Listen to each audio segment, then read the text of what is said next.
الحمد لله والصلاة والسلام على رسول الله أما بعد فأعوذ بالله من الشيطان الرجيم بسم الله الرحمن الرحيم واتل عليهم نبأ إبراهيم إذ قال لأبيه وقومه ما تعبدون قالوا نعبد أصناما فنظل لها عاكفين۔ یہ سورہ شعراء کی آیات ہیں۔ اس سورت کے آغاز میں اس کا تفصیلی تعارف آپ کے سامنے آ چکا ہے۔ ان آیات کو سمجھنے کے لیے اس کا کچھ پس منظر میں عرض کیے دیتا ہوں۔ اس سورت کے آغاز میں آپ پڑھ چکے تھے کہ یہ سورت رسول اللہ صلی اللہ علیہ وسلم پر مکی زمانے کے تقریباً وسط میں نازل ہوئی تھی، اور یہ آپ جانتے ہیں کہ اس زمانے میں قریش مکہ کی جانب سے رد عمل اپنے عروج پر تھا۔ طرح طرح کے پروپیگنڈے کرتے تھے، تانوں سے کام لیتے تھے، افواہیں اڑاتے تھے۔ کبھی کہتے تھے کہ یہ تو جادو ہے، یہ جادوگر ہیں، کبھی جنون کی نسبت کرتے تھے، کبھی کہتے تھے کہ یہ جو مسلمان ہونے والے لوگ ہیں یہ تو سارے غریب لوگ ہیں، غریب طبقہ ہے۔ ابتدا میں جو حضرات مسلمان ہوئے تھے ان میں حضرت ابوبکر صدیق رضی اللہ تعالی عنہ، حضرت عثمان، حضرت عبد الرحمن بن عوف، سیدنا علی، حضرت عمر، ایسے حضرات کم تھے جو کہ نامور گھرانوں سے تعلق رکھتے تھے یا اشراف میں ان کا شمار ہوتا تھا۔ اکثر حضرات جو مسلمان ہوئے تھے ان میں کچھ تو غریب لوگ تھے، کچھ غلام تھے، کمزور طبقہ تھا، اور یہی اللہ کی سنت رہی ہے کہ عام طور پر انبیاء علیہم السلام پر جو حضرات ابتدا میں ایمان لاتے ہیں ان میں اکثریت غریب طبقے کا ہوتا ہے۔ تو مشرکین مکہ یہ بھی طعنہ دیتے تھے کہ یہ تو سارے غریب غرباء لوگ ہیں اور یہی سارے مسلمان ہو گئے، کیا برحق انہی کو ہونا تھا؟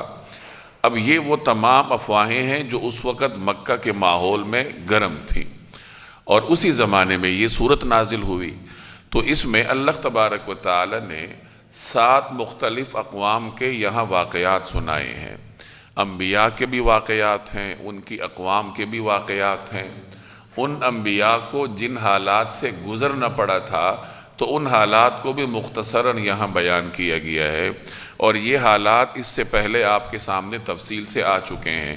جتنی اقوام کے یہاں واقعات ہیں یہ تمام ہم پیچھے پڑھ کر آئے ہیں، تو یہاں مختصراً ہم دوبارہ ان کو دیکھیں گے، اور یہاں ان تمام پروپیگنڈوں کا بھی جواب آپ کو ملے گا۔ عرب مشرکین مکہ مسلمانوں کے خلاف جو پروپیگنڈے کرتے تھے، تو ان آیات کے ذریعے مسلمانوں کو یہ بتایا گیا کہ یہی افواہیں گزشتہ انبیاء کے زمانے میں بھی منکرین اڑاتے رہے ہیں، یہی طعنہ زنیہ ان کی بھی عادت تھی، یہی تکالیف ان انبیاء اور ان کے پیروکاروں کو بھی اٹھانی پڑی تھی۔ جن حالات سے آپ گزر رہے ہیں تو گویا ہر زمانے میں اہل حق کو ان حالات سے گزرنا پڑتا ہے۔ تو اس سے پچھلے رکوع میں حضرت موسیٰ علیہ السلام کا واقعہ تفصیل سے آپ نے سنا۔ اب یہاں دوسرا واقعہ ہے حضرت ابراہیم علیہ السلام کا۔ ویسے تو حضرت ابراہیم علیہ السلام حضرت موسیٰ علیہ السلام سے بہت پہلے گزرے ہیں، لیکن یہاں واقعات سنانے میں اللہ نے زمانی ترتیب کو مد نظر نہیں رکھا۔ یہاں واقعات زمانی ترتیب کے ساتھ نہیں آئے کہ جو نبی پہلے ہیں تو ان کا واقعہ بھی پہلے ہے، بس اللہ تبارک و تعالی نے اپنی حکمت کے پیش نظر مختلف انبیاء علیہم السلام کے واقعات سنا دیے ہیں یہاں، زمانی ترتیب کو مد نظر رکھے بغیر۔ تو پہلے موسیٰ علیہ السلام کا واقعہ تھا 2 یا 3 رکوعوں میں، اب یہاں ابراہیم علیہ السلام کا واقعہ ہے۔ حضرت ابراہیم علیہ السلام کے حالات اس سے پہلے مختلف واقعات کے پس منظر میں آپ کے سامنے آ چکے ہیں، مختصراً میں عرض کیے دیتا ہوں۔ ابراہیم علیہ السلام کا تعلق عراق سے ہے، ان کی جائے ولادت عراق ہے، ان کے والد کا نام طارق تھا اور ان کا ایک لقب آزر بھی تھا۔ اگرچہ اس میں ایک تحقیقی بات، ایک قول یہ بھی ہے، ایک رائے یہ بھی ہے کہ ان کے والد کا نام طارق تھا اور آزر ان کا چچا تھا۔ قرآن کریم میں آزر کو صراحتاً ابراہیم علیہ السلام کا والد کہا گیا ہے، تو اس وجہ سے زیادہ تحقیقی بات یہی ہے کہ آزر حضرت ابراہیم علیہ السلام کا والد ہی تھا، طارق اس کا اصل نام تھا اور لقب اس کا آزر تھا۔ اس کے گھر میں ابراہیم علیہ السلام پیدا ہوئے، اور یہ شخص بت ساز تھا، یہ بت بنایا کرتا تھا، اور اپنے علاقے میں جو بت کدہ تھا یہ اس کا مرکزی پروہت تھا یا ان کا مذہبی رہنما تھا۔ اس زمانے میں عراق کے بادشاہ کو نمرود کہا جاتا تھا۔ نمرود یہ پوسٹ کا نام ہے، یہ کسی شخص کا نام نہیں ہے۔ جو بھی بادشاہ ہوتا تھا اسے نمرود کہتے تھے، جیسے فرعون ہے منصب کا نام ہے، اسی طریقے سے قیصر ہے روم کے بادشاہ کو کہتے تھے، کسریٰ ایران کے بادشاہ کو کہتے تھے، جیسے ہمارے ہاں صدر وزیر اعظم یہ کرسیوں کے نام ہیں، اشخاص کے نام نہیں ہیں۔ اسی طریقے سے نمرود بھی کرسی تخت کا نام تھا، اس وقت جو بھی بادشاہ ہوتا تھا اسے نمرود کہتے تھے۔ تو ابراہیم علیہ السلام کے زمانے میں جو شخص نمرود تھا، جو بادشاہ تھا عراق کا، یہ اپنے آپ کو صرف بادشاہ ہی نہیں کہلواتا تھا بلکہ اپنے آپ کو اہل عراق کا رب کہلواتا تھا، اور طاقتور تھا تو بزور بازو اپنی بات منواتا تھا۔ تو پورے علاقے میں شرک کا دورہ تھا۔ تو حضرت ابراہیم علیہ السلام نے جب اپنے گرد و پیش میں شرک کا ماحول دیکھا تو انہوں نے لوگوں کو سمجھایا، اپنے والد کو بھی سمجھایا، اہل علاقہ کو بھی سمجھایا۔ اپنے والد کو جو انہوں نے سمجھایا وہ تفصیل سے پیچھے آپ کے سامنے سورہ مریم میں آ چکا ہے کہ انہوں نے بڑی محبت کے ساتھ اپنے والد سے فرمایا، یا ابتی لم تعبد ما لا يسمع ولا يبصر ولا يغنی عنک شیئا، اے میرے ابا جان آپ ایسی چیزوں کی پوجا کیوں کرتے ہیں جو نہ سنتے ہیں نہ دیکھتے ہیں نہ آپ کو کوئی فائدہ دیتے ہیں۔ طرز تخاطب دیکھیے کہ ایک مشرک باپ کو خطاب کرتے ہوئے ادب کا دامن ہاتھ سے نہیں چھوڑا۔ اس سے ہمیں یہ معلوم ہوا کہ آپ کا کوئی بڑا ہو، والد ہو یا استاد ہو، چاہے وہ غلطی پر ہے، شرک سے بڑی غلطی کیا ہو سکتی ہے، لیکن چھوٹے کے لیے ادب کے حدود کو توڑنا کسی حالت میں درست نہیں ہے۔ صحابہ کرام رضوان اللہ تعالی علیہم اجمعین کے والدین میں سے مختلف لوگ وہ شرک پر تھے، مختلف صحابہ تھے، خود مسلمان ہو گئے، والدین شرک پر تھے، لیکن کبھی کسی صحابی نے اپنے والدین کے ساتھ ادب کا جو دائرہ ہے اس کو انہوں نے پار نہیں کیا، بلکہ ہمیشہ ان کے ساتھ حسن سلوک کے ساتھ پیش آتے تھے۔ ہاں شرک کے معاملے میں ان کی بات نہیں سنتے تھے، خالق کے معاملے میں مخلوق کی ویسی نہیں سنی جاتی، لیکن ادب کا دامن ہاتھ سے نہیں چھوڑا۔ یہی ابراہیم علیہ السلام کی سنت ہے۔ تو حضرت ابراہیم نے اپنے والد کو سمجھایا، علاقے والوں کو سمجھایا مختلف طریقوں سے۔ وہ واقعہ پیچھے سورہ انبیاء میں آپ پڑھ کر آئے ہیں کہ انہوں نے اپنے علاقے کے بتوں کو توڑ کر کلہاڑا بڑے بت کے گلے میں ڈال دیا، لوگوں کو یہ سمجھانے کے لیے کہ یہ بت کیا کر سکتے ہیں۔ وہ اس علاقے میں ایک بڑا واقعہ تھا کہ کس طریقے سے حضرت ابراہیم علیہ السلام نے پورے خطے پر یہ واضح کر دیا کہ یہ بت کچھ نہیں کر سکتے۔ وہ ان کے علاقے میں لوگ ستاروں، چاند، سورج کی پوجا بھی کرتے تھے۔ ابراہیم علیہ السلام نے ایک مرتبہ اس حوالے سے بھی ان کو سمجھایا کہ جب چاند طلوع ہوا تو کہا کہ یہ رب ہے، پھر غروب ہوا تو کہا کہ غروب ہونے والے کو تو میں پسند نہیں کرتا، ستارہ طلوع ہوا وہ بھی غروب ہوا، سورج طلوع ہوا اس نے بھی غروب ہونا تھا، تو لوگوں کے ذہنوں میں بات ڈال دی کہ جس پہ زوال آتا ہے وہ رب کیسے ہو سکتا ہے۔ اب یہ باتیں جب چلتے چلتے نمرود تک پہنچی تو نمرود نے حضرت ابراہیم علیہ السلام کو اپنے دربار میں بلایا، اور حضرت ابراہیم اور نمرود کا مکالمہ ہوا جو پیچھے سورہ آل عمران میں 3 پارے میں آپ پڑھ کر آئے ہیں۔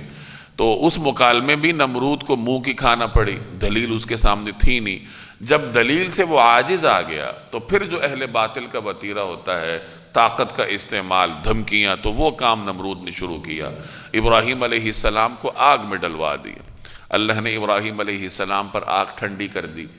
اب اس واقعے کے بعد پھر سیدنا ابراہیم علیہ السلام نے عراق چھوڑا۔ چنانچہ حضرت ابراہیم علیہ السلام اپنی اہلیہ حضرت سارہ اور اپنے بھتیجے حضرت لوط علیہ السلام کے ساتھ عراق سے نکلے۔ اتنا زمانہ اپنے علاقے میں تبلیغ کا کام کرتے رہے، دعوت کا کام کرتے رہے، اور ایمان لانے والے لوگ کتنے تھے؟ 2 لوگ، ایک اہلیہ ہیں حضرت سارہ اور ایک بھتیجے ہیں حضرت لوط علیہ السلام۔ اس سے کیا معلوم ہوا؟ میں پہلے بھی بارہا عرض کر چکا ہوں کہ اللہ نے انبیاء کے ذمے پہنچانا رکھا تھا، اسی طرح امت مسلمہ کی ذمے بھی ابلاغ ہے، میرے اور آپ کے ذمے جناب رسول اللہ صلی اللہ علیہ وسلم کی دعوت لوگوں تک پہنچانا ہے۔ دل تبدیل کرنا، منوا کر رہنا، یہ بندوں کا کام نہیں ہوتا، یہ اللہ کا کام ہے۔ اور اس میں بھی ہمارے لیے رحمت کا مظہر ہے کہ اگر دل تبدیل کرنے کا کام ہمارے ذمے لگا دیا جاتا تو کام مشکل بلکہ ناممکن ہو جاتا۔ تو اللہ نے ہمارے ذمے آسان کام لگایا ہے کہ صرف پہنچا دو، آگے کوئی مانتا ہے یا نہیں مانتا وہ اس کی مرضی۔ تو ان دو حضرات مومنین کے ساتھ ابراہیم علیہ السلام عراق سے نکلے، حران تشریف لے گئے، وہاں سے فلسطین تشریف لے گئے، فلسطین میں نابلس میں کچھ عرصہ قیام فرمایا، وہاں سے مصر تشریف لے گئے۔ مصر میں پھر ان کے ساتھ ایک واقعہ ہوا جس کی تفصیل پیچھے آپ کے سامنے آ چکی ہے، اور جب مصر کا بادشاہ یہ سمجھ گیا کہ یہ کوئی معمولی خاندان نہیں ہے تو اس نے اپنی بیٹی یا اپنے خاندان کی کوئی شہزادی حضرت ابراہیم علیہ السلام کے نکاح میں دے دی، جن کا نام حضرت حاجرہ تھا۔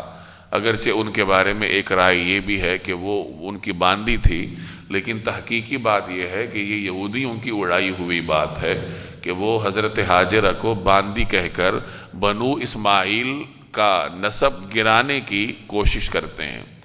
حضرت اسماعیل کی والدہ کو جب انہوں نے باندی کہہ دیا تو اس طریقے سے وہ کوشش کرتے ہیں کہ بنو اسماعیل کا اپنے مقابلے میں کچھ نہ کچھ ان کے نسب کو گھٹایا جائے۔ اگرچہ اس سے نسب تو گھٹتا نہیں ہے، بنو اسماعیل کا نسب تو ابراہیم علیہ السلام سے ملتا ہے اور وہیں سے اللہ نے فضیلت عطا کی ہے، لیکن بہرحال یہودیوں کی اپنی کارستانیاں ہوتی ہیں، اور انہی سے یہ قول ہماری اسلامی علوم میں بھی آ گیا، ہماری کتابوں میں بھی درج ہے۔ لیکن محققین کے ہاں حضرت حاجرہ یہ فرعون مصر کے خاندان کی تھی، اس زمانے میں مصر کا جو بادشاہ تھا اس کی شہزادی تھی، اور یہ اس زمانے میں عام رواج تھا کہ بادشاہ دوسرے بادشاہ کے ساتھ تعلقات درست کرنے کے لیے بسا اوقات اپنی بیٹی اس کے عقد میں دے دیتا تھا، یا کسی شخصیت کے ساتھ اپنے تعلقات درست کرنے کے لیے اس زمانے میں یہ عام چلن تھا۔ تو اس زمانے کے مصر کے بادشاہ نے یہی مناسب سمجھا کہ یہ اتنا بڑا گھرانہ ہے تو میری بیٹی اس گھرانے میں رہے تو یہ اس کے لیے بھی باعث شرف ہے اور میرے لیے بھی باعث شرف ہے۔ تو حضرت حاجرہ سے اللہ نے حضرت ابراہیم علیہ السلام کو پہلا بیٹا دیا جب ان کی عمر 80 برس کی تھی، حضرت اسماعیل علیہ السلام۔ بعد میں جب حضرت ابراہیم کی عمر 100 برس کی ہوئی تو اللہ نے حضرت سارہ سے ان کو حضرت اسحاق علیہ السلام کی صورت میں اولاد عطا کی۔ ابراہیم علیہ السلام نے کوئی 200 برس کی عمر پائی تھی، اور اپنے پوتے حضرت یعقوب علیہ السلام کو بھی انہوں نے دیکھا تھا۔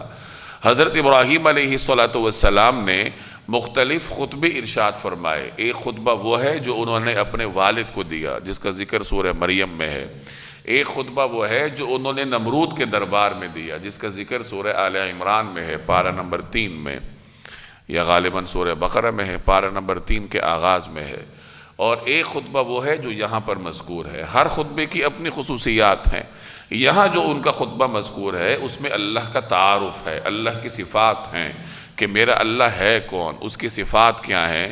تو اللہ تبارک و تعالی نے حضرت ابراہیم علیہ السلام کا وہ خطبہ یہاں نقل فرمایا۔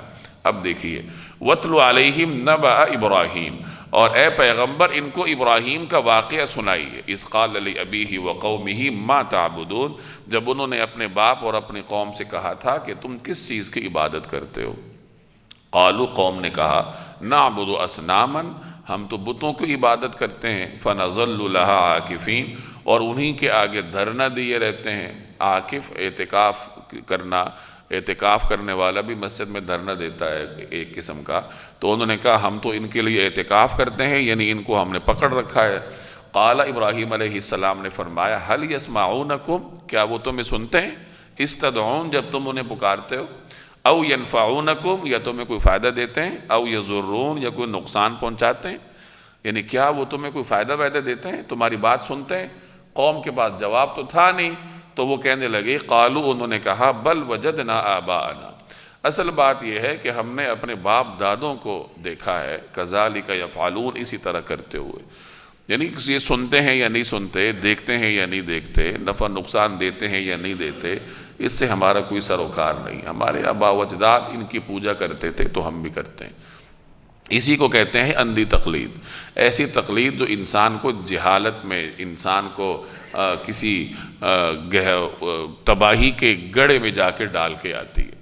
یاد رکھیے کسی کے پیچھے چلنے کی دو صورتیں ہوتی ہیں۔ تقلید کا مطلب کیا ہوتا ہے؟ کسی کی اتباع کرنا، کسی کے پیچھے چلنا۔ اس کی دو صورتیں ہوتی ہیں، یا تو آپ اپنے کسی والد کے، آباء و اجداد کے، یا کسی ایسے شخص کی اتباع کر رہے ہیں جو جاہل تھا، جس کے بعد دلیل نہیں تھی، اور آپ بھی آنکھیں بند کر کے اس کے پیچھے چلے جا رہے ہیں سوچے سمجھے بغیر، تو یہ اندھی تقلید ہے اور یہ سراسر گمراہی ہے۔ اور یہی وہ تقلید ہے کہ جس سے حضرات انبیاء علیہ السلام نے اپنے پیروکاروں کو منع کیا تھا، جب ان کے پیروکار دلیل دیتے تھے کہ بس ہم تو اپنے آباء و اجداد کے پیچھے چل رہے ہیں، وہ بتوں کی پوجا کرتے تھے تو ہم بھی بتوں کی پوجا کرتے ہیں، تو یہ نری جہالت ہے۔ آج بھی کوئی کرے گا تو سوائے جہالت کے اور کچھ نہیں ہوگی، کہ اپنے جاہل آباء و اجداد کے پیچھے چلنا، ان کی گمراہی میں ان کے ساتھ شریک ہونا۔ ایک تقلید کی صورت وہ ہے جس میں کوئی آدمی کسی صاحب علم کی دلیل کے پیچھے چلتا ہے، کہ کوئی صاحب علم ہے، علم رکھتا ہے، نیک ہے، اور وہ انسان اس سے علم سیکھتا ہے یا اس کی اتباع کرتا ہے یا اس کے پیچھے چلتا ہے، تو ظاہر ہے کہ یہ تو انسانی فطرت کا تقاضا ہے۔ دنیا میں کوئی بھی آدمی پڑھا لکھا تو آتا نہیں ہے، کسی نہ کسی کے پیچھے تو چلنا پڑتا ہے، اور کسی نہ کسی فیلڈ میں آپ کو کسی کے پیچھے چلنا پڑے گا۔ ہر انسان تمام چیزوں کا دنیا میں جامع نہیں ہوتا۔ اگر کوئی آدمی علم طب میں مہارت رکھتا ہے تو وہ بلڈنگ بنانے کا فن نہیں جانتا ہوگا، بلڈنگ بنانے کے فن میں اسے ٹھیکیدار کے پیچھے چلنا ہوگا، انجینئر کے پیچھے چلنا ہوگا۔ اسے جوتے گانٹھنا نہیں آتا تو اس کو موچی کے پیچھے چلنا ہوگا، اسے بال بنانے نہیں آتے تو اس کو بال بنانے والے کی بات ماننی ہوتی ہے۔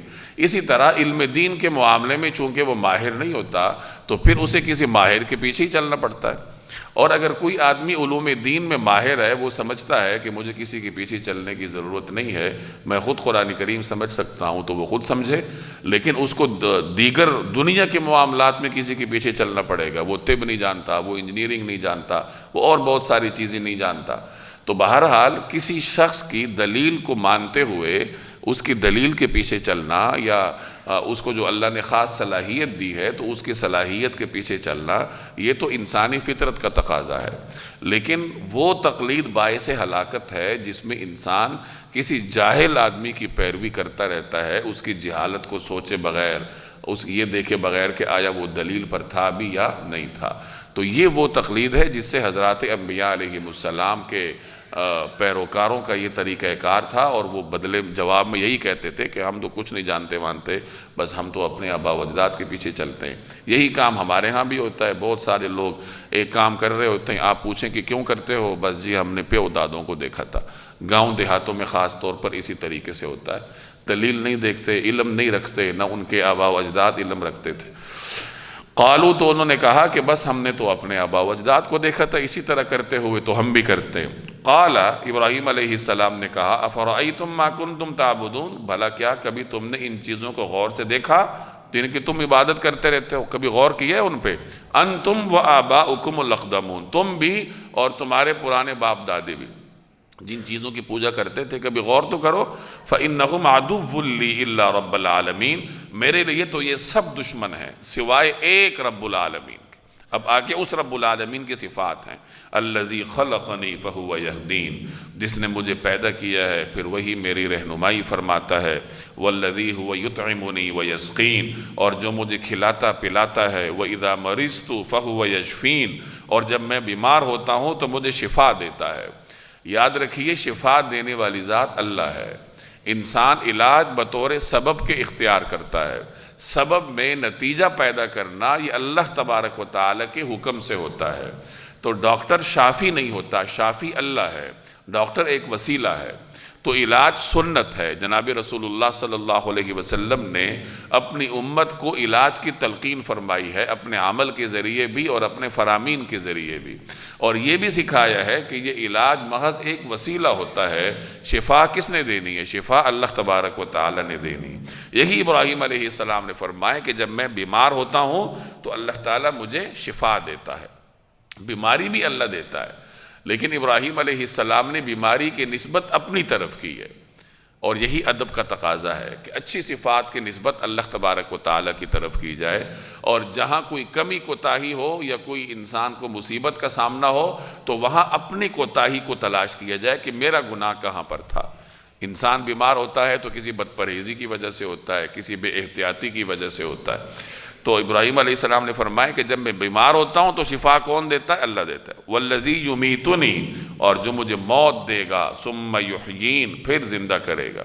والذی اطمع ان یغفر لی خطیئتی یوم الدین، اور جس سے میں یہ امید لگائے ہوئے ہوں کہ وہ حساب و کتاب کے دن میری خطائیں بخش دے گا، یعنی میری امید ہے اللہ تبارک و تعالی سے۔ اب آگے دعا ہے، رب ہب لی حکما، میرے پروردگار مجھے حکمت عطا فرما، وَأَلْحِقْنِي بِالصَّالِحِينَ، اور مجھے نیک لوگوں میں شامل فرما لے۔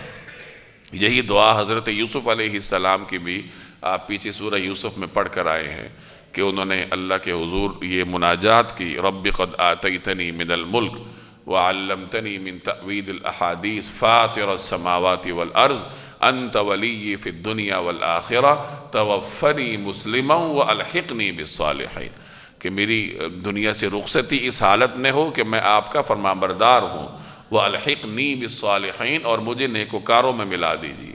یہی دعا حضرت ابراہیم علیہ السلام کی بھی ہے کہ مجھے نیک لوگوں میں شامل فرما لے۔ یہ انبیاء علیہ السلام کی سنت ہے امت کو سکھانے کے لیے کہ ہمیشہ اپنی زندگی بھی نیک لوگوں میں گزارنی چاہیے، اور اللہ سے یہ دعا کرنی چاہیے کہ انسان کا حشر کن کے ساتھ ہو؟ نیک لوگوں کے ساتھ ہو۔ نیک لوگوں کے ساتھ حشر کب ہوگا؟ جب زندگی نیک لوگوں کے ساتھ گزرے گی۔ اس لیے ہمیشہ اپنے گرد و پیش پر نظر رکھنی چاہیے کہ آپ کے ہم نشینوں میں کس قسم کے لوگ ہیں، آپ کے اٹھنے بیٹھنے والوں میں کس قسم کے لوگ ہیں۔ وَاجْعَلْ لِي لِسَانَ صِدْقٍ فِي الْآخِرِينَ، اور آنے والی نسلوں میں میرے لیے وہ زبانیں پیدا فرما دے جو میری سچائی کی گواہی دیں۔ بالفاظ دیگر کہ آنے والی نسلوں میں میری نیک شہرت پیدا فرما دیجیے۔ نبی کریم صلی اللہ علیہ وسلم کی ایک دعا ہے کہ اللہم اجعلنی فی عینی صغیرہ وفی اعین الناس کبیرہ، کہ یا اللہ مجھے میری اپنی نگاہوں میں تو چھوٹا بنا دیجئے اور لوگوں کی نگاہوں میں مجھے بڑا بنا دیجئے۔ اس آیت اور رسول اللہ صلی اللہ علیہ وسلم کی اس دعا کا ایک ہی مفہوم ہے کہ امت کو یہ تعلیم دی جا رہی ہے کہ اپنے لیے ایسے اعمال کی توفیق مانگو کہ بعد کے لوگ ان اعمال سے متاثر ہو کر وہ اعمال کریں، اور آپ کے لیے ان کی زبان پر ذکر خیر ہو کہ آپ سے انہوں نے وہ اعمال سیکھے تھے یا آپ کے اعمال سے وہ متاثر ہوئے تھے۔ تو اس طریقے سے آنے والی نسلیں آپ کے لیے دعا کریں گی۔ یہاں یہ سمجھ لیجئے کہ بسا اوقات انسان خود حب جاہ کا شکار ہوتا ہے۔ دو چیزیں ایسی ہیں جو کہ سب سے زیادہ نقصان دہ اور مہلک ہیں، ایک ہے حب مال اور ایک ہے حب جاہ۔ حدیث میں آتا ہے کہ اگر دو بھوکے بھیڑیے کسی ریوڑ میں چھوڑ دیے جائیں تو وہ بھوکے بھیڑیے کتنا فساد مچائیں گے، ریوڑ کا کتنا نقصان کریں گے، لیکن فرمایا کہ دو بھوکے بھیڑیے کسی ریوڑ کا اتنا نقصان نہیں کرتے جتنا نقصان انسان کو حب جاہ اور حب مال دیتا ہے۔ کہ ایک آدمی مال کا خواہش مند ہے، ایک آدمی منصب کا خواہش مند ہے، اس کے لیے ہر اچھا اور غلط راستہ استعمال کرتا ہے، تو یہ دو خواہشات ایسی ہیں جو انسان کو شدید ترین نقصان پہنچاتی ہیں۔ اور عام طور پر یہ دو خواہشات مذہب کو پڑھانے والے لوگوں میں زیادہ ہوتی ہیں، چاہے وہ مدارس میں پڑھنے والے لوگ ہوں یا چاہے وہ باہر کچھ ایسے لوگ ہوں جو اپنے آپ کو مذہب کی طرف منسوب کرتے ہوں، تو نہ چاہتے ہوئے بھی لاشعوری طور پر ان کے اندر حب جاہ کی خواہش آ جاتی ہے کہ لوگ مجھے اچھا سمجھیں، لوگ جو ہے وہ مجھے سمجھیں کہ یہ تو بڑا واعظ ہے، یہ تو بڑا نیک آدمی ہے، یہ تو تہجد گزار ہے۔ تو یہ بھی حب جاہ ہی کی ایک صورت ہے اور بدترین صورت ہے جس میں انسان کے اعمال غارت ہو جاتے ہیں۔ تو ان دونوں چیزوں میں بال برابر فرق ہے، اور بہت ہی انسان کو مشق اور تربیت کی ضرورت ہوتی ہے کہ اگر کوئی آدمی اپنے آپ کے لیے یہ خواہش کرے کہ بعد کے لوگ میری تعریف کریں، تو اپنے آپ کو اس خواہش کے کرنے کا قابل بنانے کے لیے کچھ محنت کرنی پڑتی ہے کہ کہیں ایسا نہ ہو کہ ہو تو حب جاہ لیکن وہ اس کو اپنے لیے یہ سمجھ رہا ہو کہ میں تو بعد کے لوگوں میں اپنے لیے نیک شہرت تلاش کر رہا ہوں۔ تو اچھی طرح سوچ سمجھ کر انسان کو اس حوالے سے کسی خواہش کا اظہار کرنا چاہیے۔ جیسے میں نے عرض کیا کہ اگر ایک آدمی اس نیت سے کرتا ہے کہ بعد کے لوگ میرے اس عمل سے سیکھیں اور میرے لیے دعا کریں تو وہ تو پھر ایک نیک کام ہے، لیکن یہ خواہش کرتے ہوئے اپنے اوپر نظر رکھنی چاہیے کہ کہیں حب جا کے پردے میں یہ خواہش ملفوف تو نہیں ہے۔ بسا اوقات انسانی نفس اسے ایک کام کو خوبصورت بنا کر دکھاتا ہے کہ یہ کام تو بہت خوبصورت ہے، حالانکہ وہ زہر ہوتا ہے۔ بدعت اسی وجہ سے ناقابل معافی ہے کہ بدعت کرنے والا اس کام کو نیک سمجھ کر کرتا ہے۔ گناہگار جب کام کرتا ہے تو اس کے دل پر بوجھ ہوتا ہے، اسے پتہ ہے گناہ کر رہا ہوں، لیکن بدعت کرنے والا تو سمجھتا ہے کہ میں اچھا کام کر رہا ہوں، تو عام طور پر وہ توبہ بھی نہیں کرتا۔ تو یہاں فرمایا کہ آنے والی نسلوں میں میرے لیے وہ زبانیں پیدا فرما دے جو کیا کریں، میری سچائی کی گواہی دے۔ وَجْعَلْنِي مِنْ وَرَثَةِ جَنَّةِ النَّعِيمِ، اور مجھے ان لوگوں میں سے بنا دے جو نعمتوں والی جنت کے وارث ہوں گے۔ وَاغْفِرْ لِأَبِي، اور میرے باپ کی مغفرت فرما، إِنَّهُ كَانَ مِنَ الضَّالِّينَ، یقیناً وہ گمراہ لوگوں میں سے ہے۔ ابراہیم علیہ السلام جب والد سے رخصت ہوئے تو انہوں نے اپنے والد سے فرمایا کہ میں جا تو رہا ہوں لیکن سأستغفر لک ربی، میں تمہارے لیے اپنے پروردگار سے مغفرت طلب کروں گا۔ اور پھر مغفرت انہوں نے طلب کی، لیکن جب ان پر یہ بات کھل گئی کہ یہ تو مشرک ہے، اس نے تو واپس نہیں آنا، فلما تبین لہ انہ عدو للہ تبرأ منہ، جب ان پر یہ بات واضح ہو گئی کہ وہ تو اللہ کا پکا دشمن ہے، اس کی واپسی کا کوئی امکان ہی نہیں ہے، تبرأ منہ، تو ابراہیم علیہ السلام انہوں نے اس سے برات کا اعلان کر دیا، اس سے بری الذمہ ہو گئے۔ مشرک کے لیے دعا جائز نہیں ہوتی، کیوں؟ اور اس وقت جب مشرک دنیا سے چلا جائے، شرک پر وہ دنیا سے چلا جائے تو پھر اس کے لیے دعا نہیں ہوتی۔ ہاں اگر کوئی مشرک رشتہ دار ہے آپ کسی کا، کوئی غیر مسلم ہے، اس کے لیے ہدایت کی دعا کی جاتی ہے کہ اللہ تعالیٰ اس کو ہدایت دے دے۔ تو ابراہیم علیہ السلام نے پہلے تو والد کے لیے مغفرت کی دعا کی، اور قرآن کریم نے اس کی وجہ بھی بیان کی کہ انہوں نے دعا اس لیے کی کہ جو وعدہ انہوں نے کیا تھا والد سے کہ میں تمہارے لیے دعا کروں گا، تو اس لیے انہوں نے دعا فرمائی۔ مفسرین فرماتے ہیں کہ انہیں یہ امید تھی کہ میری دعا سے وہ مومن بن جائے گا، لیکن جب ان پر بات کھل گئی کہ یہ تو مومن ہونے والا نہیں ہے تو پھر انہوں نے اس سے برات کا اعلان کر دی۔ وَلَا تُخْزِنِي يَوْمَ يُبْعَثُونَ، اور اے پروردگار مجھے اس دن رسوا نہ کیجئے جس دن لوگوں کو دوبارہ زندہ کیا جائے گا، یعنی قیامت والے دن۔ قیامت کا دن کیسا ہوگا؟ یوم لا ينفع مال ولا بنون، جس دن نہ کوئی مال کام آئے گا نہ اولاد، الا من اتى اللہ بقلب سلیم، ہاں جو شخص اللہ کے پاس سلامتی والا دل لے کر آئے گا، یعنی قلب سلیم انسان کو فائدہ دے گا۔ قلب سلیم سے مراد کیا ہے؟ وہ دل جس میں ایمان ہو، جو رذائل سے پاک ہو، جو خسائل سے متصف ہو، جس میں نیک اخلاق ہو، تو ایسا دل جو لے کر اللہ کے پاس جائے گا تو وہ دل اس کو فائدہ دے گا۔ اور ظاہر ہے کہ ایسا دل کا مالک نیک عمل کرتا ہے، وہ جب جائے گا تو نیک اعمال کے ساتھ اللہ کی بارگاہ میں پیش ہوگا۔ یہاں فرمایا کہ مال اور اولاد کچھ کام نہیں آئے گا، یہ وہ مال اور اولاد ہے جس کو انسان نے دین کے لیے خرچ نہیں کیا۔ اگر کوئی مال دین کے لیے خرچ کیا جائے تو وہ انسان کے قیامت کے دن کام آتا ہے، دنیا سے جانے کے بعد بھی کام آتا ہے۔ جیسے حدیث میں آتا ہے کہ جب انسان دنیا سے جاتا ہے تو نامہ اعمال بند ہو جاتا ہے سوائے 3 چیزوں کے، تو اس میں ایک صدقہ جاریہ بھی ہے۔ صدقہ جاریہ مال کے ذریعے کیا جا سکتا ہے، اس طریقے سے کہ آپ مال سے کوئی ایسا کام کر جائیں کہ آپ تو دنیا سے چلے جائیں لیکن وہ کام آپ کا چلتا رہے، تو یہ انسان کے لیے صدقہ جاریہ ہوتا ہے۔ اسی طریقے سے کسی کا نیک اولاد ہے اور اس کی نیکی میں اس کی محنت کا عمل دخل ہے، اگر آپ نے اپنی اولاد کو نیک بنانے میں محنت کی ہے تو آپ کے دنیا سے جانے کے بعد آپ کی اولاد جو بھی نیک کام کرے گی آپ کا اس میں حصہ ہوگا، کیونکہ آپ کی وجہ سے وہ نیکی پر چل رہا ہے۔ اور اگر وہ آپ کے لیے دعا بھی کرتا ہے تو پھر یہ نور علی نور ہے۔ تو ایسی اولاد انسان کے لیے صدقہ جاریہ ہے اور قیامت کے دن بھی کام آئے گی۔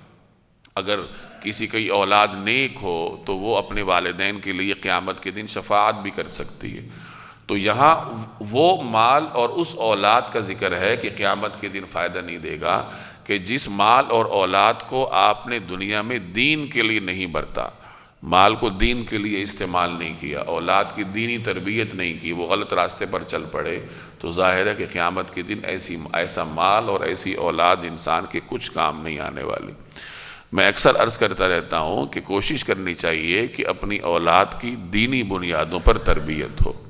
ہمارے لوگ اس اندیشے کا شکار ہوتے ہیں کہ پتہ نہیں یہ بڑے ہو کر کھائیں گے کیا، اور اس چکر میں ان کو دنیاوی تعلیمی اداروں کے سپرد کر دیتے ہیں۔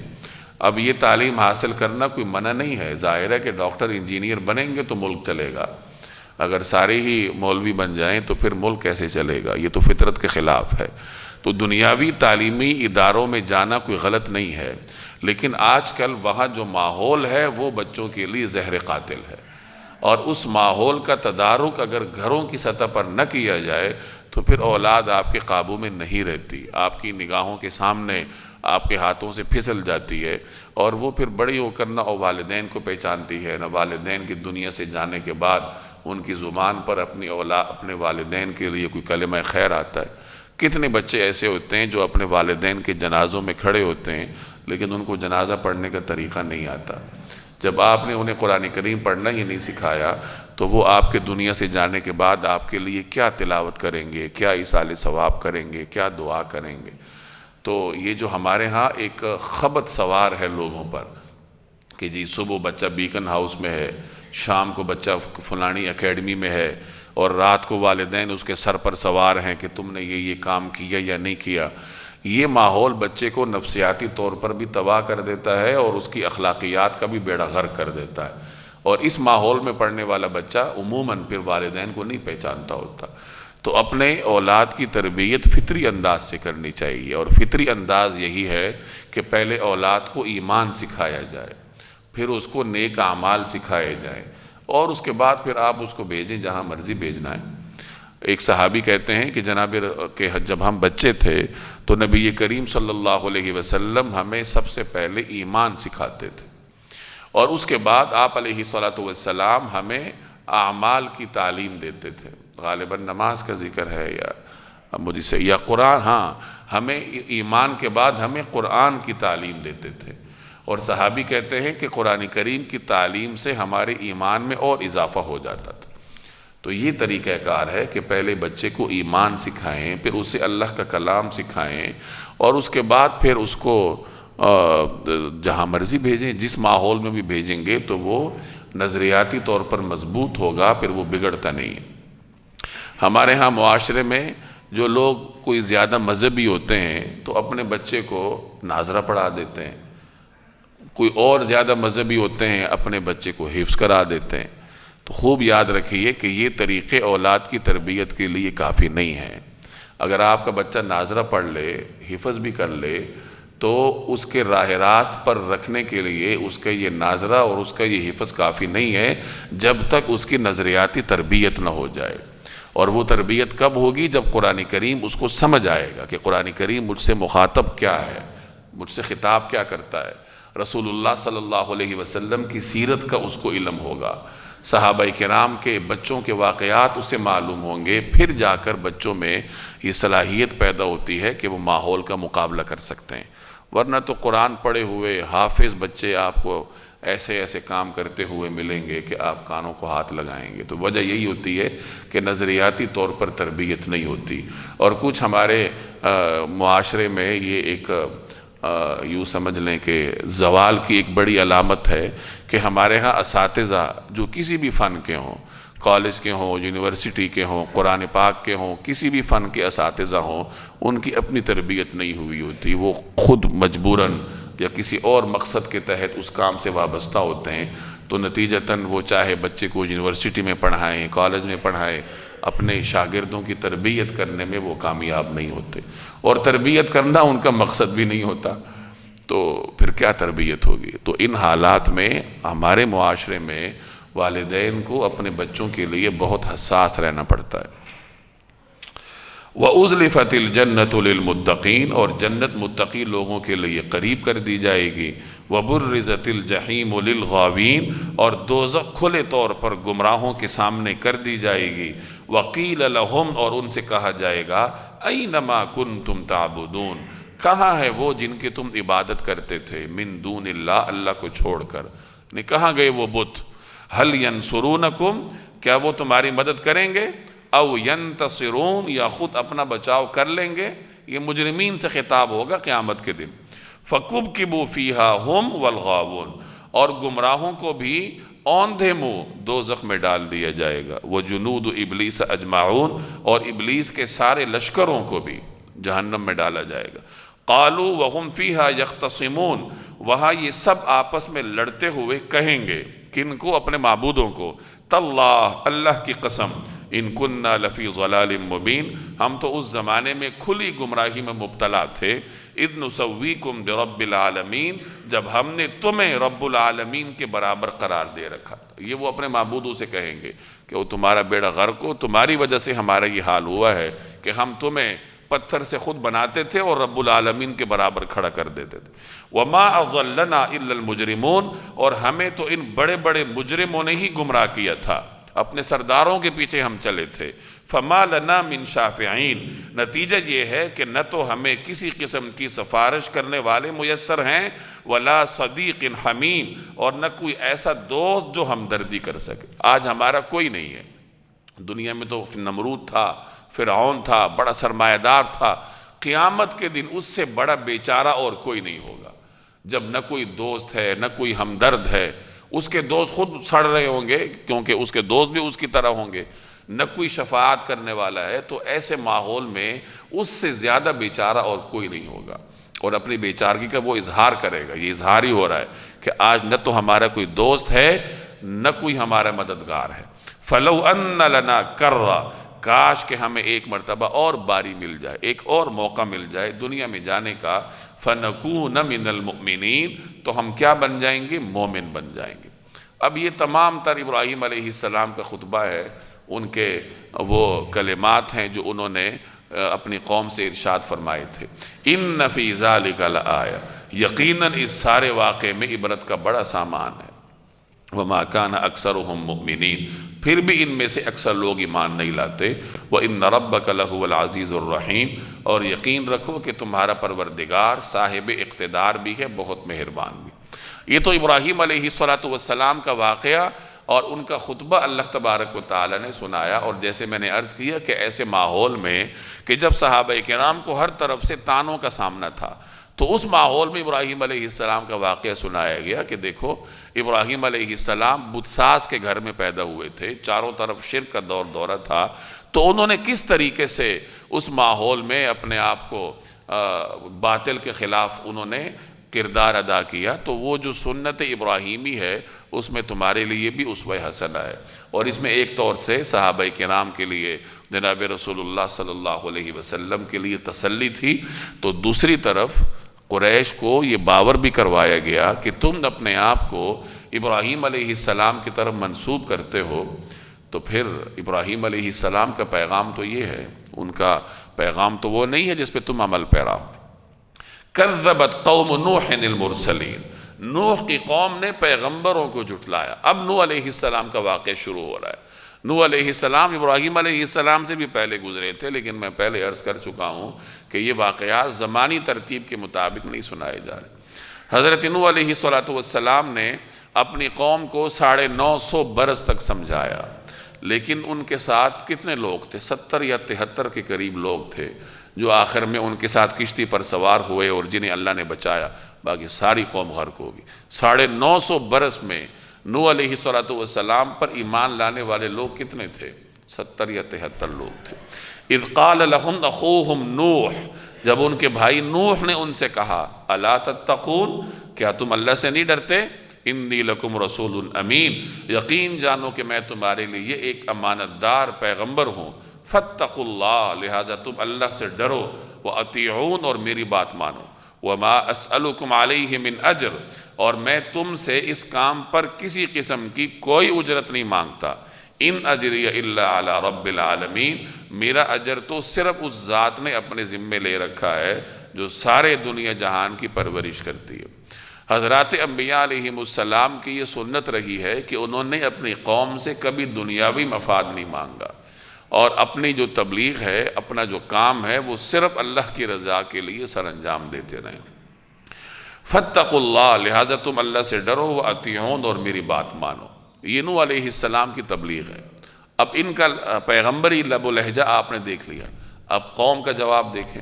قالو، وہ لوگ انہوں نے کہا، یعنی قوم نے، اَنُؤْمِنُ لَكَ، کیا ہم تم پر ایمان لائیں، وَاتَّبَعَكَ الْأَرْذَلُونَ، حالانکہ بڑے نیچے درجے کے لوگ تمہارے پیچھے لگے ہوئے ہیں۔ یہ وہی بات جو میں نے شروع میں عرض کیا کہ عام طور پر انبیاء علیہ السلام کے اولین پیروکار غرباء کے طبقے سے تعلق رکھتے تھے۔ قریش مکہ بھی اسی چیز کا طعنہ دیتے تھے، اور یہاں اللہ تعالیٰ وہ واقعات سنا رہا ہے کہ یہ تو ہر زمانے میں ایسا ہوا ہے کہ اللہ کے دین کے اولین عالم بردار یہ عمومی طور پر غریب غرباء ہوتے تھے، جو اپنا سب کچھ قربان کر کے اللہ تبارک و تعالیٰ کا پیغام قبول کرتے تھے اور پھر اس پر ڈٹ جاتے تھے۔ اللہ کو بھی ایسے لوگ بہت پسند تھے۔ جناب رسول اللہ صلی اللہ علیہ وسلم کو اللہ نے یہ تلقین فرمائی کہ اے پیغمبر، آپ ان کے ساتھ رہیے، ان کو اپنے سے جدا نہ کیجیے۔ ایک معروف واقعہ ہے کہ ایک مرتبہ نبی کریم صلی اللہ علیہ وسلم کے پاس سرداران قریش بیٹھے تھے، اور آپ صلی اللہ علیہ وسلم کو یہ تمنا تھی کہ اگر یہ سردار مسلمان ہو گئے تو دین کا فائدہ ہوگا کہ ان کے بہت سارے پیروکار ہوتے ہیں، ان کے پیچھے چلنے والے، وہ بھی مسلمان ہو جائیں گے۔ اب آپ ان کے ساتھ تشریف فرما تھے، ان کی ہدایت کی کوشش فرما رہے تھے، اتنے میں ایک غریب مسلمان حضرت عبداللہ ابن ام مکتوم حاضر ہوئے۔ انہوں نے کوئی مسئلہ پوچھنا تھا، نابینا تھے وہ، تو وہ ماحول کو نہ سمجھ سکے، اور انہوں نے حضور علیہ السلام سے سوال کیا، اور آپ صلی اللہ علیہ وسلم کی یہ خواہش تھی کہ یہ تو میرے ساتھ ہی رہتے ہیں، یہ بعد میں بھی پوچھ سکتے ہیں، ان کو اس وقت نہیں آنا چاہیے تھا، اس وقت یہ سردار ہیں، تو اگر یہ لوگ مسلمان ہو جاتے ہیں تو کافی دین کا فائدہ ہوگا۔ تو اللہ تبارک و تعالیٰ نے اس پر پھر جناب رسول اللہ صلی اللہ علیہ وسلم کو تنبیہ فرمائی، اور پوری سورت نازل ہوئی، سورہ عبس کی ابتدائی آیات۔ اس میں صحابہ کرام کا اور اللہ تبارک و تعالیٰ کے درمیان جو ایک تعلق ہے، اللہ کے ہاں جو ان کا مقام ہے، وہ سمجھا جا سکتا ہے۔ اور صحابہ کا مقام کیوں تھا؟ کیونکہ وہ اللہ کے حبیب کے اولین شاگرد تھے۔ تو اللہ کے ہاں غریب غرباء کی یہ قدر و قیمت ہوتی ہے اگر وہ نیک راستے پر چلیں، کہ اللہ تعالیٰ اپنے حبیب کو بھی پابند کر دیتا ہے کہ ان کو اپنے سے دور نہ کیجیے، ان کو اپنے ساتھ رکھیے۔ سردار اپنی سرداری سمیت جو مرضی کرتے رہیں، لیکن آپ ان کے ساتھ رہیے۔ تو انہوں نے یہی طعنہ دیا کہ بڑے نیچے درجے کے لوگ تمہارے ساتھ ہیں۔ قال نوح علیہ السلام نے کہا، وَمَا عِلْمِي بِمَا كَانُوا يَعْمَلُونَ، میں کیا جانوں کہ وہ کیا کام کرتے ہیں، یعنی ان کا پیشہ کیا ہے، یا وہ دنیاوی طور پر کن طریقوں سے اپنے لیے رزق کماتے ہیں، یعنی تم انہیں معزز سمجھتے ہو یا نہیں سمجھتے، میرا تو اس سے کوئی سروکار نہیں ہے۔ ان حسابہم الا علی ربی، ان کا حساب لینا کسی اور کا کام نہیں، میرے پروردگار کا کام ہے۔ لو تشعرون، کاش کہ تم سمجھ سے کام لو۔ یعنی اس میں ایک اعتبار سے ان کو یہ بتایا گیا کہ اگر میرے یہ پیروکار سچے دل سے میرے ساتھ نہیں ہیں، جس طرح تم طعنہ دے رہے ہو، تو اللہ حساب لے لے گا، میرا تو یہ کام نہیں ہے۔ یہ میرے ساتھ ہیں، میری مجلس میں بیٹھتے ہیں تو یہ میرے ساتھ ہی رہیں گے، تمہاری وجہ سے میں ان کو اپنے سے جدا کرنے والا نہیں ہوں۔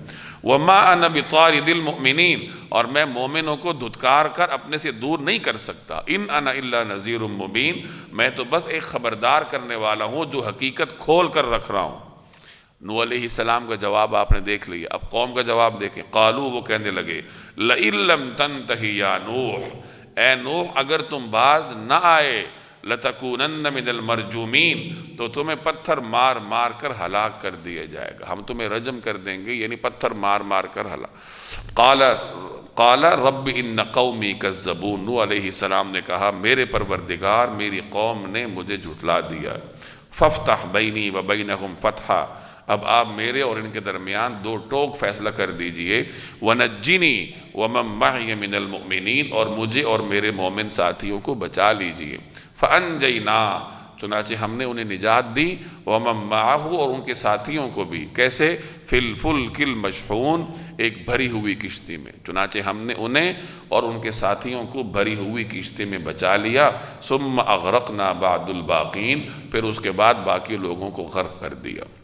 وہ تفصیلی واقعات پیچھے آپ کے سامنے آ چکے ہیں کہ اوپر سے بارش ہوتی رہی کئی دن تک، اور زمین بھی پانی اگلتی رہی، اور اتنا پانی جمع ہو گیا کہ لمبے سے لمبے پہاڑ سے بھی کئی فٹ اوپر پانی چلا گیا تھا۔ اور اس پانی سے نمٹنے کے لیے اللہ نے نوح علیہ السلام کو پہلے ہی کشتی بنانے کا حکم دیا تھا، اور یہ کوئی معمولی کشتی نہیں تھی، یہ چھوٹا موٹا بحری جہاز تھا، کئی منزلہ تھا، اور سینکڑوں فٹ اس کی لمبائی اور چوڑائی تھی، اور اس کی ایک منزل میں جانور تھے، کسی منزل میں انسان تھے۔ اس زمانے میں جتنے مومنین تھے 72-73، اس میں نوح علیہ السلام کی اولاد بھی تھی، تو ان کو نوح علیہ السلام نے سوار کیا، اور جانوروں میں سے ہر نوع کا ایک جوڑا لے لیا تاکہ جانوروں کی نسل دنیا سے مٹنے نہ پائے۔ تو اس طریقے سے اللہ نے انہیں نجات دی، جس کا یہاں ذکر ہے۔ ان فی ذلک لآیہ، یقیناً اس سارے واقعے میں عبرت کا بڑا سامان ہے۔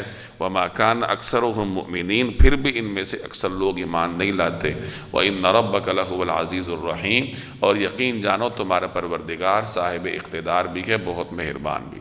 کذبت عاد المرسلین، عاد کی قوم نے پیغمبروں کو جھٹلایا۔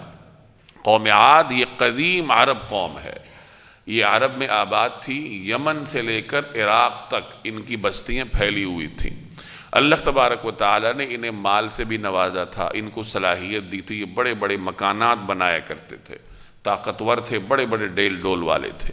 ان کی طرف اللہ نے حضرت ہود علیہ السلام کو مبعوث فرمایا۔ حضرت ہود علیہ السلام ان کو سمجھاتے رہے لیکن یہ باز نہ آئے، پھر اللہ تبارک و تعالیٰ نے ان کو غرق کر دیا۔ تو ان کے واقعے کی طرف یہاں اشارہ ہے۔ اذ قال لهم اخوهم ہود، جب ان کے بھائی ہود نے ان سے کہا الا تتقون، کیا تم اللہ سے ڈرتے نہیں ہو؟ انی لکم رسول امین، یقین جانو کہ میں تمہارے لیے ایک امانت دار پیغمبر ہوں۔ فاتقوا اللہ، لہٰذا تم اللہ سے ڈرو، وَأَطِیعُونَ، اور میری بات مانو۔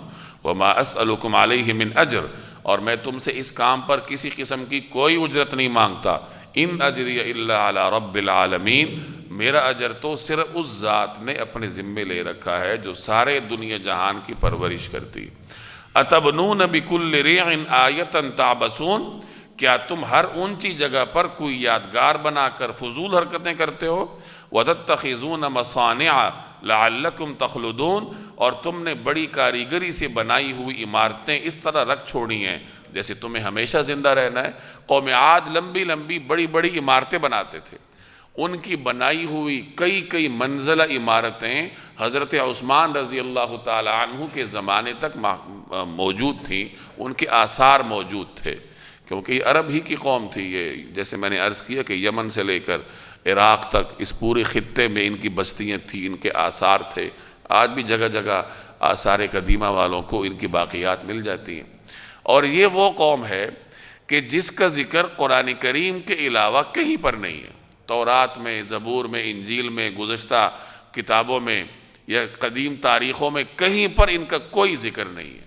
ان کا ذکر صرف اور صرف قرآن کریم میں ہے، اور اسی قرآن کریم کے بیان کردہ واقعات کی روشنی میں آثار قدیمہ والے مختلف جگہوں پر کوئی تحقیق وغیرہ کر کے پھر ان کے واقعات کی مزید تفصیل بیان کرتے ہیں۔ تو اللہ نے انہیں بلند و بالا عمارات بنانے کا فن دیا تھا، جس پر یہاں ان کے پیغمبر نکیر فرما رہے ہیں کہ یہ کیا تم بڑی بڑی عمارتیں بناتے ہو جیسے تم نے ہمیشہ رہنا ہے۔ جناب رسول اللہ صلی اللہ علیہ وسلم ایک مرتبہ اپنے صحابہ کے ساتھ کہیں جا رہے تھے، راستے میں ایک جگہ ایک انصاری صحابی کا گھر تھا جن کے دروازے پر یا اوپر کوئی گنبد سا بنا ہوا تھا، قبہ بنا ہوا تھا۔ تو نبی کریم صلی اللہ علیہ وسلم نے اس کو دیکھا اور پوچھا کہ یہ کن کا گھر ہے؟ آپ کو بتایا گیا کہ یہ فلاں صاحب کا گھر ہے۔ آپ آگے تشریف لے گئے۔ بعد میں آپ کی مجلس میں وہ صحابی حاضر ہوئے تو نبی کریم صلی اللہ علیہ وسلم نے ان سے اعراض فرمایا، تو وہ صحابی پریشان ہوئے کہ نبی کریم صلی اللہ علیہ وسلم کو میری کون سی بات ناگوار گزری ہے۔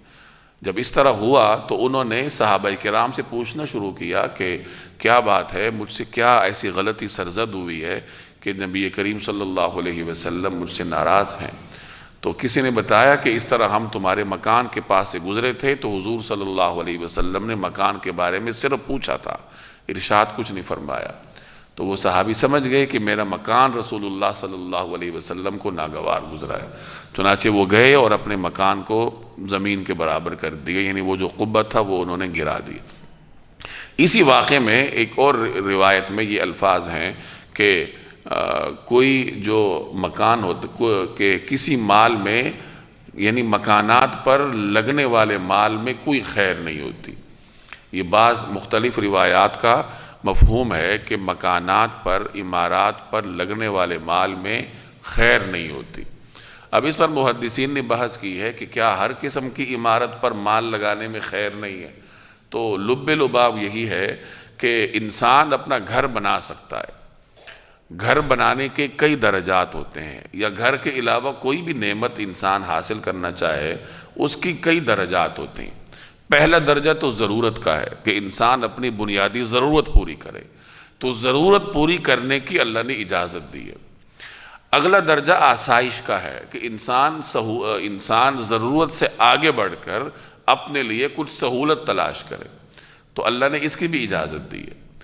تیسرا مرحلہ آرائش کا ہے کہ انسان سہولت سے بھی آگے بڑھے اور اپنے ماحول کو ذرا خوشنما بنانے کی کوشش کرے، تو شریعت نے اس کی بھی اجازت دی ہے. چوتھا درجہ نمائش کا ہے، تو شریعت نے اس کی اجازت نہیں دی.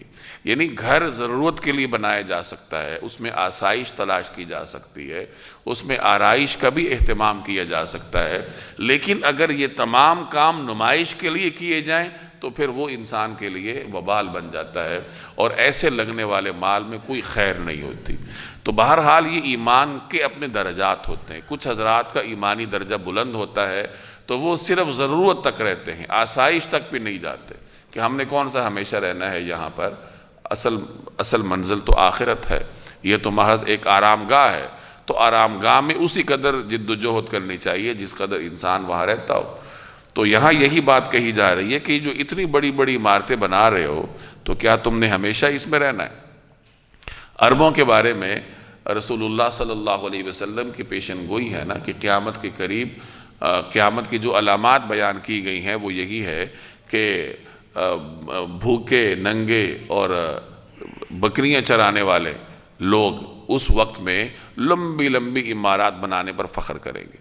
اگرچہ اس روایت میں عربوں کا ذکر نہیں ہے، لیکن بہرحال اس قسم کی علامات انہی کے ہاں زیادہ تر پائی جاتی ہیں کہ کس طریقے سے لمبی لمبی عمارات پر آپس میں مقابلے ہوتے ہیں اور فخر و مباحات کا بازار گرم ہے. تو مکان بنانا چاہیے، ضرورت کے لیے بنانا چاہیے، اس میں آسائش بھی تلاش کی جا سکتی ہے، کسی حد تک آرائش کا بھی اہتمام کیا جا سکتا ہے، لیکن نمائش سے بہرحال گریز کرنا چاہیے. وَإِذَا بَطَشْتُمْ جَبَّارِينَ، اور جب تم کسی کی پکڑ کرتے ہو تو پکے ظالم اور جابر بن کر پکڑتے ہو. یعنی ایک طرف تمہارا یہ حال ہے کہ تم بڑی بڑی عمارتوں پر پیسہ خرچ کرتے ہو، دوسری طرف تمہارا یہ حال ہے کہ جب کسی غریب مزدور کے ساتھ تمہارا معاملہ ہوتا ہے تو بڑی سختی کے ساتھ اس کی پکڑ کرتے ہو. وہاں پھر تمہیں ایک دھیلا یاد آتا ہے. یہی صورتحال ہمارے ہاں بھی ہے کہ جب ایک سرمایہ دار کے اپنے بچوں کی اپنی ضروریات کی باری آتی ہے تو وہ 1 روپے کی جگہ 1 لاکھ روپے بہا دیتا ہے، لیکن جب مزدور کو اجرت دینے کی باری آتی ہے تو پھر اسے یاد آتا ہے کہ میری تو کاسٹ اتنی تھی، میرے تو فلاں چیز یہ تھی، میری تو فلاں چیز وہ تھی. تو یہ رویہ اچھے مسلمان کا نہیں ہوتا. اچھا مسلمان اپنے اخراجات میں اعتدال رکھتا ہے اور دوسروں کے ساتھ سخاوت کے ساتھ پیش آتا ہے. فَاتَّقُوا اللَّهَ وَأَطِيعُونَ، اب اللہ سے ڈرو اور میری بات مانو. وَاتَّقُوا الَّذِي أَمَدَّكُمْ بِمَا تَعْلَمُونَ، اور ڈرو اس ذات سے جس نے ان چیزوں سے نواز کر تمہاری قوت میں اضافہ کیا ہے، بِمَا تَعْلَمُونَ، جو تم خود جانتے ہو. یعنی اللہ نے تمہیں یہ نعمتیں دی ہیں نا، أَمَدَّكُمْ بِأَنْعَامٍ وَبَنِينَ، اس نے تمہیں مویشیوں اور اولاد سے بھی نوازا ہے، وَجَنَّاتٍ وَعُيُونَ، اور باغوں اور چشموں سے بھی. جس ذات نے تمہیں یہ نعمتیں دی ہیں تو ڈرنا بھی اسی ذات سے ہے. انی اخاف علیکم عذاب یوم عظیم، حقیقت یہ ہے کہ مجھے تم پر ایک زبردست دن کے عذاب کا اندیشہ ہے. قالو، وہ کہنے لگے یعنی قوم کے لوگ، سواء علینا، ہمارے لیے سب برابر ہے. اوعظت، چاہے تم نصیحت کرو، ام لم تکم من الواعظین، یا تم نہ کرو، یعنی تم نصیحت کرو یا نہ کرو، ہمارے اوپر کوئی اثر پڑنے والا نہیں. یہی اندھی تقلید کا انجام ہوتا ہے کہ جب انسان جہالت کے پیچھے آنکھیں بند کر کے چلتا ہے اس پہ پھر دلیل اثر نہیں کرتی. ان ھذا الا خلق الاولین، یہ باتیں تو وہی ہیں جو پچھلے لوگوں کی عادت رہی ہیں. وما نحن بمعذبین، اور ہم عذاب کا نشانہ بننے والے نہیں ہیں۔ یعنی پہلے بھی ایسا ہوتا رہا ہے، تو جیسے پہلے لوگوں پہ عذاب نہیں آیا تو ہم پر بھی نہیں آئے گا۔ فَكَذَّبُوا، غرض ان لوگوں نے جھٹلایا پیغمبر کو، حضرت ہود علیہ السلام کو، فَأَهْلَكْنَاهُمْ، جس کے نتیجے میں ہم نے ان کو ہلاک کر دیا۔ إِنَّ فِي ذَلِكَ لَآیَةً، یقیناً اس سارے واقعے میں عبرت کا بڑا سامان ہے۔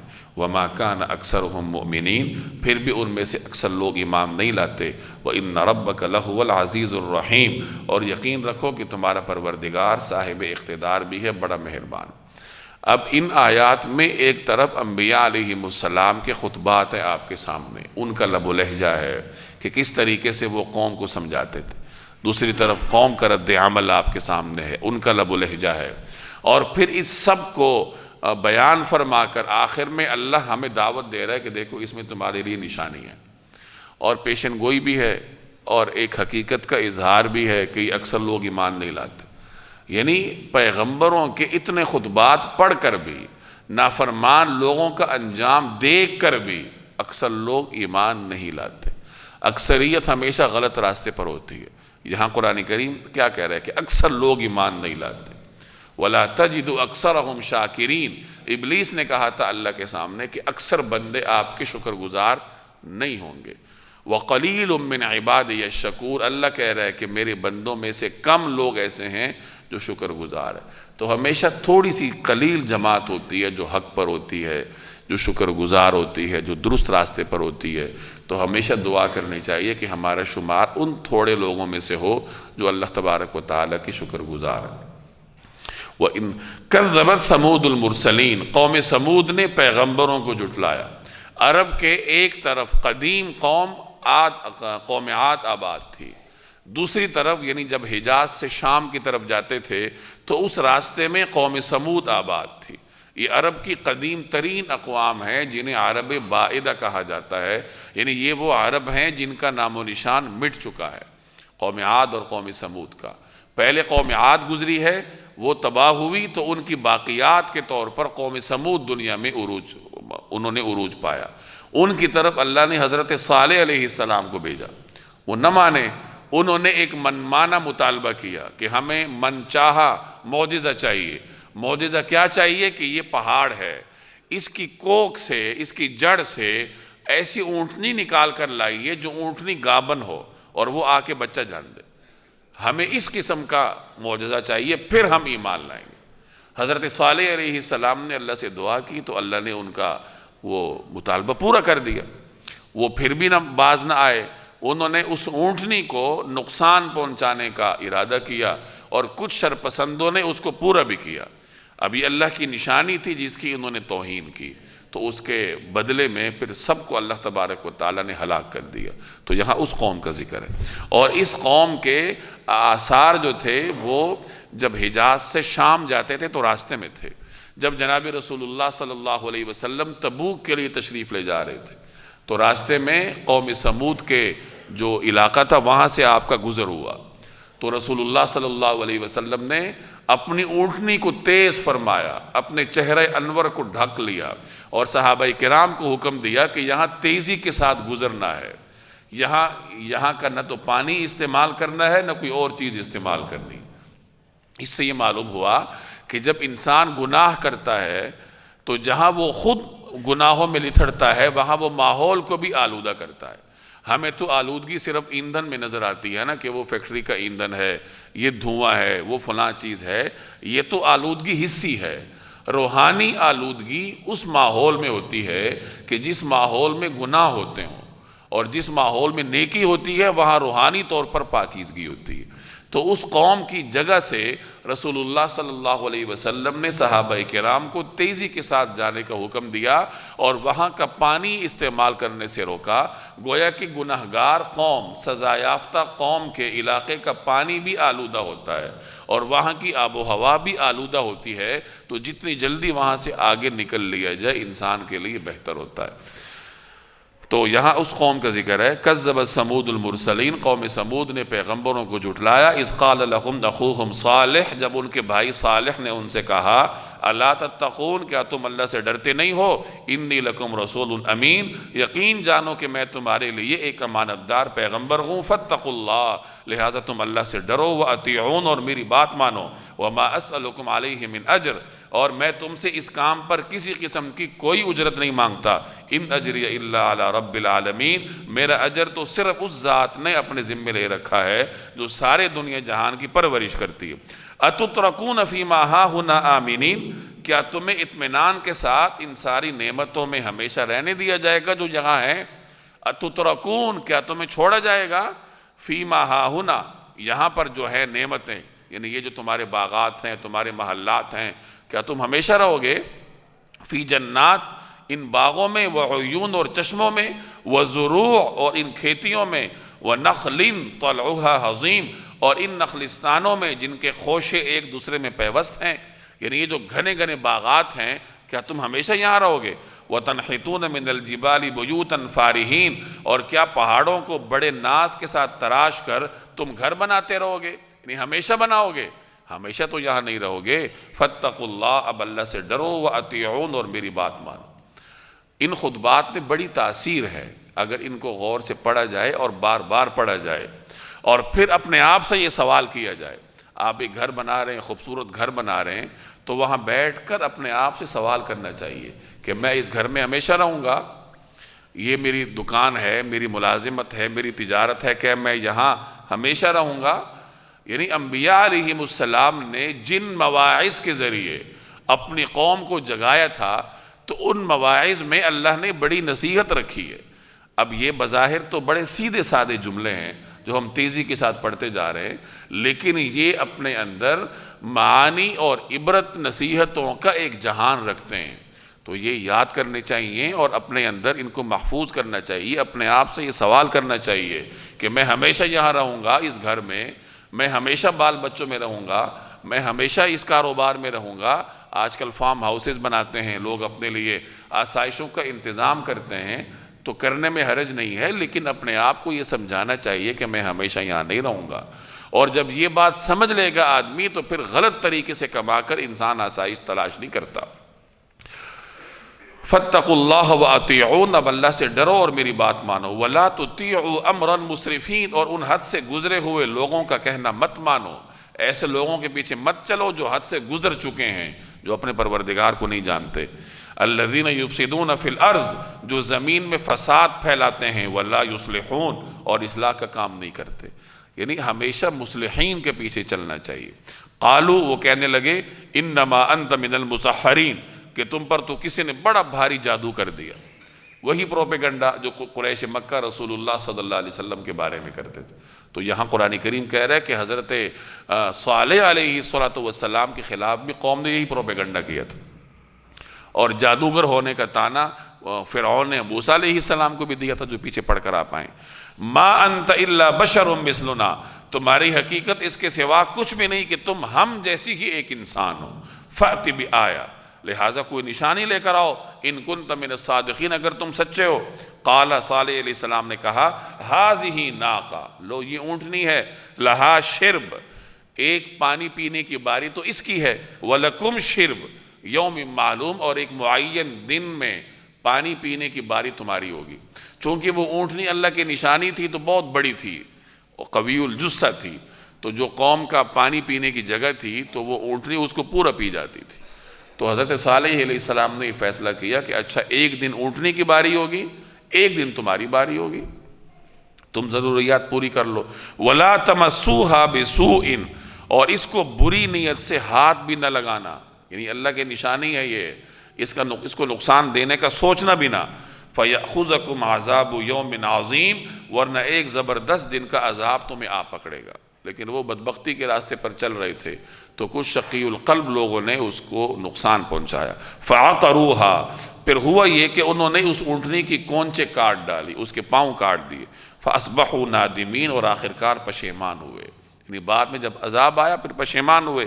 فَأَخَذَهُمُ الْعَذَابُ، چنانچہ عذاب نے انہیں آ پکڑا۔ إِنَّ فِي ذَلِكَ لَآیَةً، یقیناً اس سارے واقعے میں عبرت کا بڑا سامان ہے۔ قرآن کریم بار بار دہرا رہا ہے کہ ان واقعات میں عبرت کا بڑا سامان ہے۔ عبرت کب ملے گی؟ جب ہم ان کو پڑھیں گے، اور پڑھیں گے کیسے؟ سمجھ کر، دل کی آنکھوں سے پڑھیں گے، تب جا کے انسان کے لیے یہ عبرت اور نصیحت کا سبب ہے۔ وَمَا كَانَ أَكْثَرُهُم مُؤْمِنِينَ، پھر بھی ان میں سے اکثر لوگ ایمان نہیں لاتے۔ وَإِنَّ رَبَّكَ لَهُوَ الْعَزِيزُ الرَّحِيمُ، اور یقین رکھو کہ تمہارا پروردگار صاحب اقتدار بھی ہے، بڑا مہربان بھی۔ کذبت قوم لوط المرسلین، لوط علیہ السلام کی قوم نے پیغمبروں کو جھٹلایا۔ اب یہاں ابراہیم علیہ السلام کے بھتیجے حضرت لوط علیہ السلام کا ذکر ہو رہا ہے۔ پیچھے آپ نے پڑھا کہ جب ابراہیم علیہ السلام عراق سے ہجرت کرنے کے لیے تشریف لے گئے تھے تو ان کے ساتھ ایک ان کی اہلیہ حضرت سارہ تھی اور ایک ان کے بھتیجے حضرت لوط علیہ السلام تھے۔ پھر راستے میں شرق اردن کی طرف اللہ نے لوط علیہ السلام کو پیغمبر بنا کر بھیجا، جہاں وہ علاقہ صدوم کے نام سے معروف تھا، مختلف بستیاں تھیں اور بہت ہی یعنی اس زمانے میں ایک امیر قسم کا سمجھے جانے والا علاقہ تھا، مالدار قسم کے لوگ تھے۔ ان کی طرف لوط علیہ السلام مبعوث ہوئے۔ اذ قال لہن اخوہم لوط الا تتقون، جب ان کے بھائی لوط نے ان سے کہا کہ کیا تم اللہ سے ڈرتے نہیں ہو؟ انی لکم رسول امین، یقین جانو کہ میں تمہارے لیے ایک امانت دار پیغمبر ہوں۔ اب دیکھ لیجئے کہ پیغمبروں کے دعوت کا محور ایک ہی ہوتا ہے، اور وہ بڑے سادہ اور دل نشین جملے ہوتے ہیں، اور یہی دعوت کا طریقہ کار ہے۔ فلسفیانہ گفتگو سے دعوت نہیں ہوتی۔